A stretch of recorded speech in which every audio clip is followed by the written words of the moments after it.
राधे राधे दोस्तों, आज हम आपको माता सीता की कथा सुनाएंगे कि किस तरह माता सीता ने राजा दशरथ जी का पिंडदान किया था।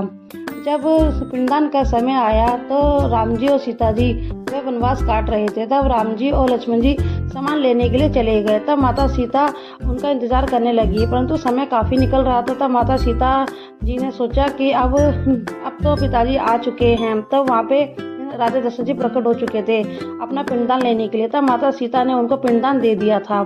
जब राम जी और लक्ष्मण जी वापस आए तब उन्होंने कहा कि चलो पिंडदान करते हैं। तब माता सीता ने कहा कि प्रभु, पिंडदान तो हो चुका है, पिताजी आए थे और अपना पिंडदान ले गए। तब उन्होंने कहा कि इस बात का कोई गवाह है तो बताओ, मुझे यकीन नहीं आ रहा। तब माता सीता ने कहा कि हाँ, वहाँ पे फाल्गु नदी थी, केतकी का पुष्प भी था और गौ माता भी थी, परंतु तीनों ने वहाँ पे झूठ बोला। उन्होंने कहा कि हमने तो नहीं देखा पिंडदान होते हुए।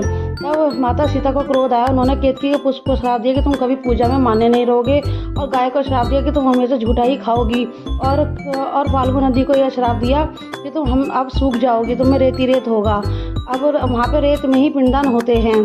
तब माता सीता के इस क्रोध से उन सभी को श्राप लगा था। उन्होंने कहा था कि गौ की पूजा मुख से नहीं होगी बल्कि पिछले हिस्से से की जाएगी। यह देखकर अब सभी को बहुत दुख हुआ कि हमने सत्य वचन नहीं कहे।